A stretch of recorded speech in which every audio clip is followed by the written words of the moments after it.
Right, here we are again, 22nd of April, and just like to show you again what I've done. This is part 4 of my right-hand drive, left-hand drive conversion. By now all the parts that needed to be swapped for new have been done. Steering rack is in. I've also cleaned up my shocks, put new springs on that are softer because I found that the old ones that I used were too harsh. I've also refurbished my roll bar and put new drop links in there, and I've also show you down here, which is a bit low to the floor.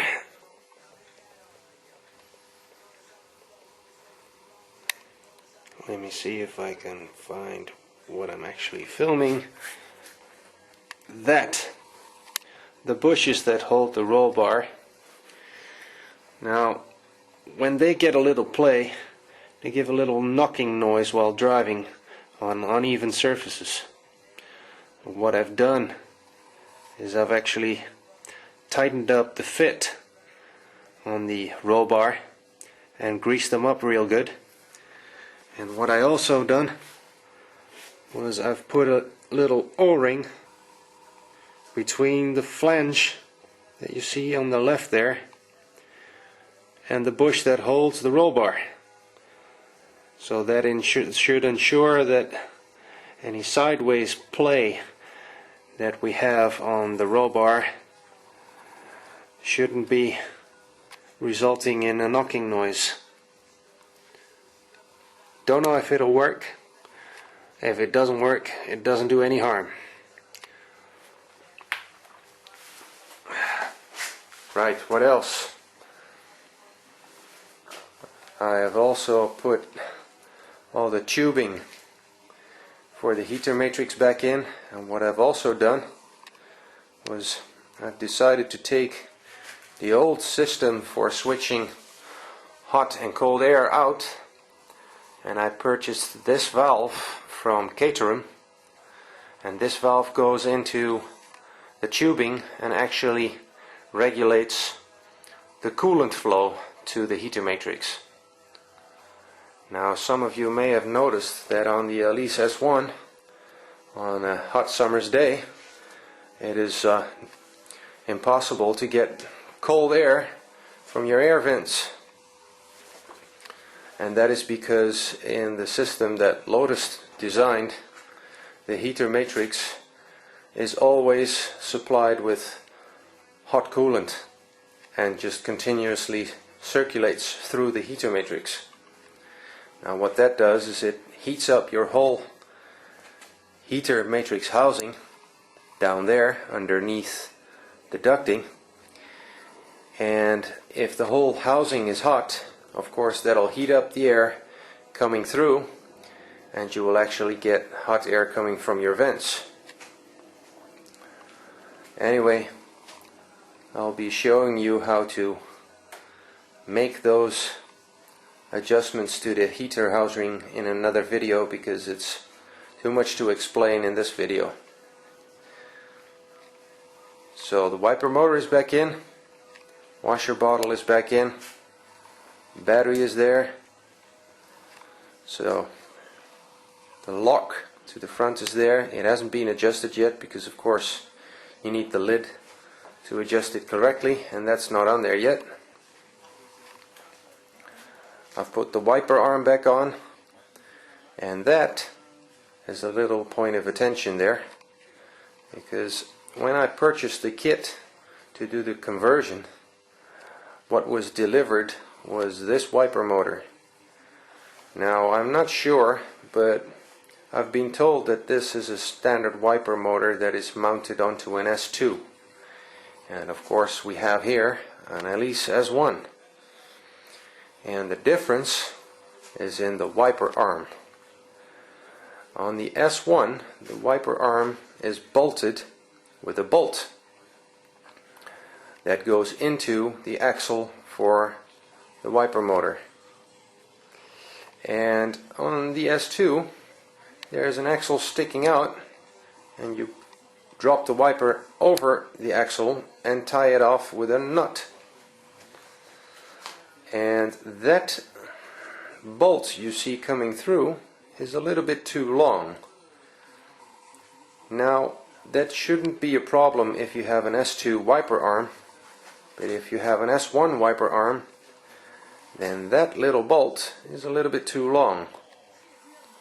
So what you need to do is you need to shorten the bolt, otherwise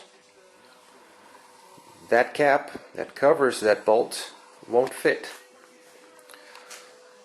So I'm not really sure what I'm gonna do now. I'm either going to purchase an S2 wiper arm or just grind the bolt off, which means that I won't be able to mount an S2 wiper arm if I wanted to in the near future. Unless I, of course, replace the wiper motor again. Right. Let me show you what else I've done. I've not put the seats back in yet. I'm going to be placing a carpet set which will cover the floor. Only the midsection. This midsection will be left bare. There will be a carpet set in the front, and then these carpets will cover that on top. Part of the carpet set is already there. That is actually for sound insulation, and what it will do is it will drown out some of the engine noise coming from the rear. And there on the back you can see part of the carpet loosely put into place. So that's where my conversion work stops. And what I've done in the back is I decided to put a pressure relief remote thermostat in there. I'm not entirely sure of how much benefit I will have from it. People say that it will protect your head gasket, but I haven't had any head gasket problems so far, so don't know if I'm gonna need it, but better be sure to take every precaution. What I'm also gonna do, and that is a point of attention to all others, is I'm going to be replacing a gasket on the inlet plenum that I've detached from the engine, as you can see here. So it's kind of hanging there. And if you look closely, what I'm talking about is this little rubber loop that you see over there. That is part of a gasket that sits in a groove to close off your inlet plenum when it's bolted to your engine. And I don't know if you can tell, but this gasket has had its best time.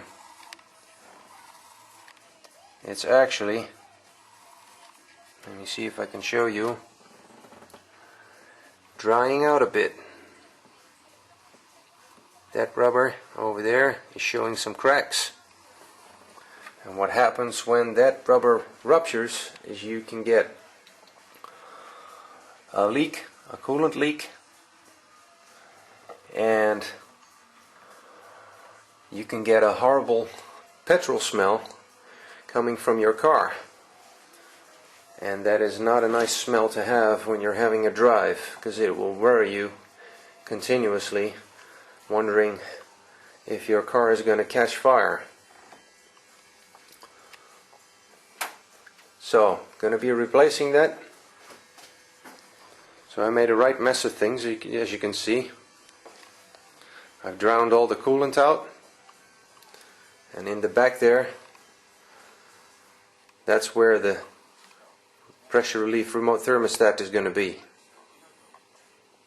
Right, that's it for today.